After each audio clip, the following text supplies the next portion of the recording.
Bismillahirrahmanirrahim. Assalamualaikum warahmatullahi wabarakatuh. Kami dari kelompok 2 SIFD praktikan analisa farmasi kuantitatif. Di sini kami ingin menjelaskan materi mengenai bromometri dan bromatometri. Pengertian bromometri yaitu bromometri merupakan penentuan kadar senyawa berdasarkan reaksi reduksi oksidasi di mana proses titrasi reaksi antara reduktor dan bromin berjalan lambat sehingga dilakukan titrasi secara tidak langsung. Selanjutnya yaitu titrasi bromometri.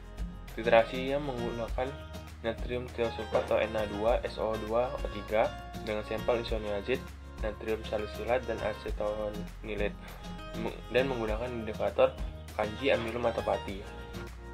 Prosedur bromometri yaitu yang pertama sampel dilarutkan dengan 15 kalium bromin 0,12 ditambahkan HCl pekat 3 pipet, dan yang ketiga ditutup selama 15 menit, dan keempat ditambahkan larutan Ki dan kloroform masing-masing 5 ml dan ditambahkan larutan kanji sebanyak 3 ml dan dititrasi dengan natrium tiosulfat.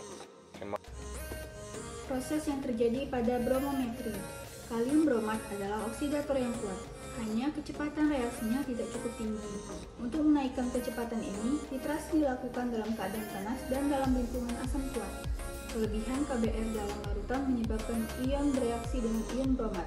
Reaksinya sebagai berikut. Ditambah HCl untuk memberi suasana asam agar bromin dapat bebas. Ditambah Ki maka menghasilkan iodin yang dioksidasi oleh bromin menjadi iodin yang dititrasi dengan natrium untuk menentukan kadar sampel. Reaksinya sebagai berikut. Dititrasi sampai warna kuning, titrasi dihentikan, titrasi dilanjutkan sampai larutan tidak berwarna. Pengaplikasian. Analisis sediaan informasi. Yang pertama, analisis kualitatif seperti identifikasi organoleptik. Yang kedua, analisa kuantitatif digunakan untuk menentukan kadar suatu senyawa. Digunakan untuk menetapkan senyawa-senyawa organik aromatis seperti fenol-fenol asam salisilat, resorcinol, dan paraklofenol. Pengertian dari bromatometri. Bromatometri merupakan salah satu metode titrimetri yang menggunakan bromin sebagai oksidator. Brom akan direduksi oleh zat-zat organik dan terbentuk senyawa hasil substitusi yang tidak larut dalam air. Brom juga dapat digunakan untuk menetapkan kadar senyawa-senyawa organik yang mampu bereaksi secara adisi atau substitusi dengan brom. Bromin yang dilepaskan tidak stabil karena mempunyai tekanan uap yang tinggi dan mudah menguap. Oleh karena itu, penetapan harus dilakukan pada suhu terendah mungkin, serta labu ukur yang digunakan untuk titrasi harus ditutup. Titrasi bromatometri. Pada metode bromatometri, kalium bromat merupakan agen pengoksidasi atau oksidator yang kuat.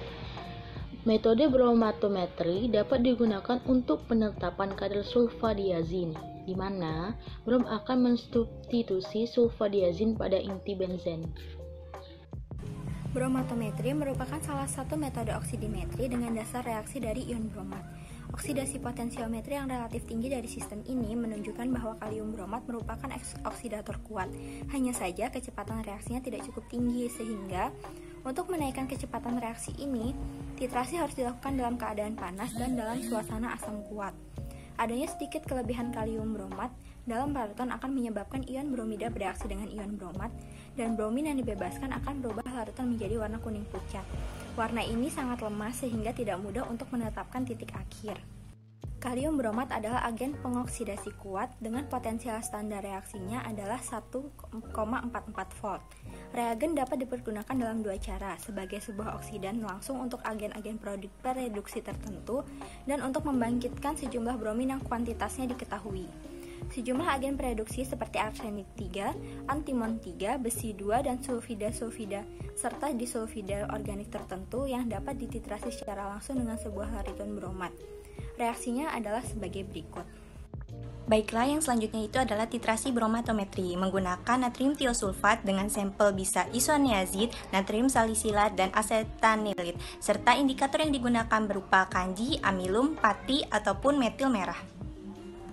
Baiklah, yang selanjutnya itu adalah proses bromatometri dengan cara titrasi langsung. Yang pertama, timbang seksama 250 mg sulfadiazin, dan yang kedua dilarutkan dalam HCl 3%, dan yang ketiga ditambahkan 5 gram kalium bromida dan asam klorida pekat, dan yang keempat dititrasi dengan larutan baku kalium bromat 0,1 N, dan yang kelima menggunakan indikator metil merah, dan yang terakhir yaitu titik akhir titrasi ditandai dengan hilangnya warna merah. Baiklah, yang terakhir tentang pengaplikasian, tentunya di bidang farmasi bromometri dan bromatometri sangat digunakan karena senyawa-senyawa obat atau sediaan farmasi lainnya, khususnya yang mengandung senyawa organik aromatis, perlu diketahui kadarnya agar dapat diperoleh mutu dan kualitas dan sediaan farmasi tersebut. Sekian presentasi dari kelompok kami, semoga ilmu yang kami sampaikan bermanfaat, dan saya tutup, kurang lebihnya mohon maaf. Wassalamualaikum warahmatullahi wabarakatuh.